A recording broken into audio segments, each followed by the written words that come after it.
العالمین والصلاة والسلام علی سید الانبیاء والمرسلین والعاقبۃ للمتقین اما بعد فاعوذ باللہ من الشیطان الرجیم بسم اللہ الرحمن الرحیم ان اللہ وملائکتہ یصلون علی النبی یا ایھا الذین آمنوا صلوا علیہ وسلموا تسلیما اللہم صلی علی سیدنا و مولانا محمد وعلی آل سیدنا و مولانا محمد مبارک وسلم صلی علیہ صلاۃ والسلام علیکہ یا سیدی یا رسول اللہ صلاۃ والسلام علیکہ یا سیدی یا شفیع المذنبین وعلی آلکہ و اصحابکہ یا سیدی یا رحمۃ للعالمین۔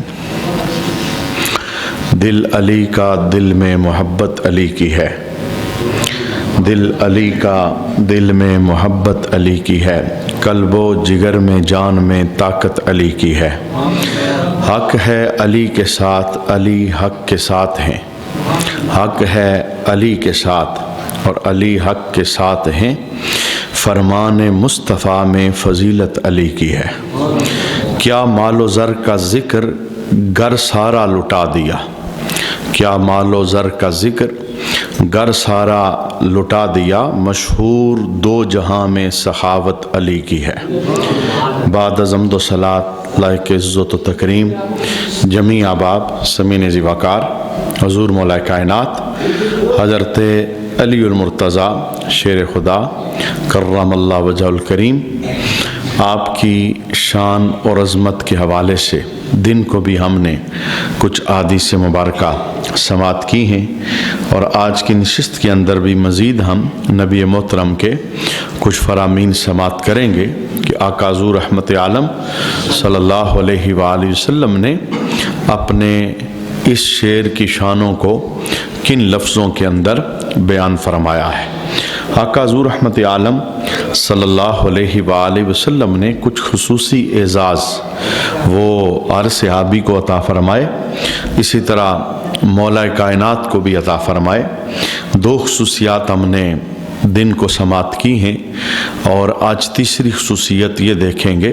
نبی کریم صلی اللہ علیہ وآلہ وسلم نے فرمایا انا مدینۃ العلم و علی بابھا، میں علم کا شہر ہوں اور میرا علی اس کا دروازہ ہے۔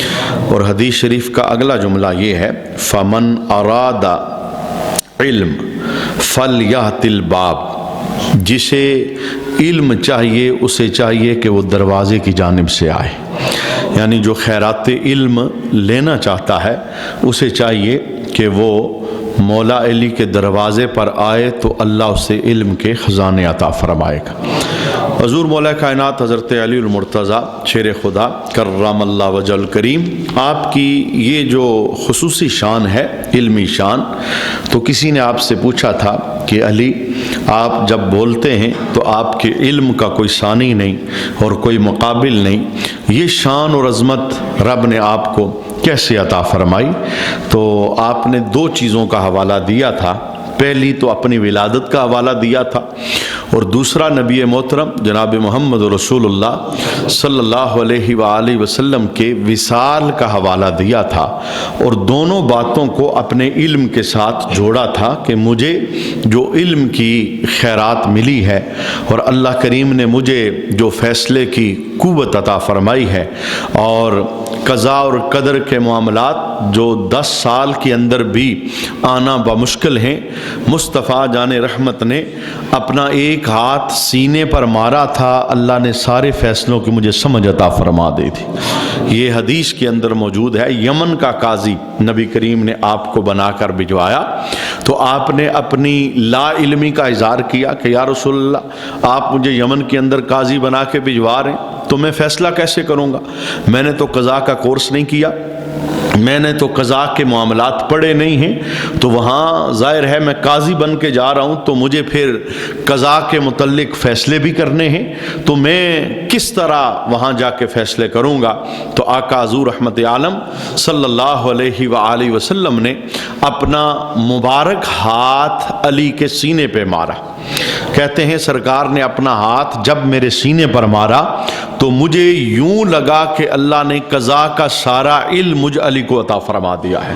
اور پھر یہ عہدہ اتنا بڑا آپ کا عہدہ تھا کہ عمر جیسا بندہ یہ جملہ بولا کرتا تھا کہ علی اقدانا، علی ہمارے سب سے بڑے قاضی ہیں، اور جناب عمر یہ دعا کرتے تھے کہ اے اللہ علی کے بعد ہمیں زندہ نہ رکھنا۔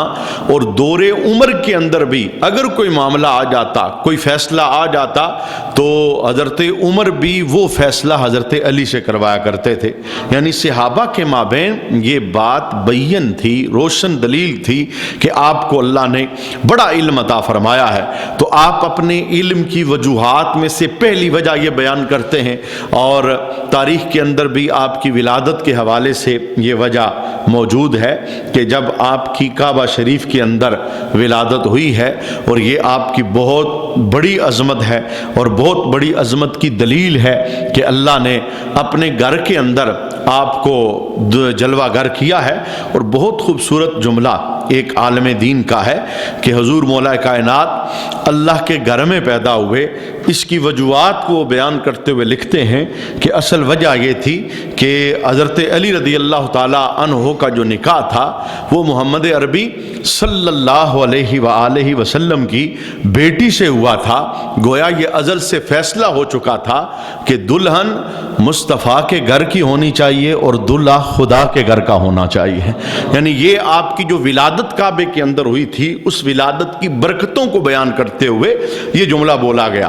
اچھا، جس وقت آپ کی ولادت ہوئی تو تمام تاریخ نگاروں نے لکھا، طبری کے اندر موجود ہے کہ 3 دن تک حضرت علی رضی اللہ تعالی عنہ نے آنکھیں نہیں کھولی، اور جو محلے کی سیانی عورتیں تھیں، عقل مند عورتیں تھیں، انہوں نے یہ جملے بولنا شروع کر دیے کہ بچہ آنکھ نہیں کھول رہا، شاید بچہ اندھا ہے، کیونکہ اگر دکھتا ہوتا تو یہ آنکھ کھولتا، اور 3 دن بیت رہے ہیں اس نے آنکھیں نہیں کھولی۔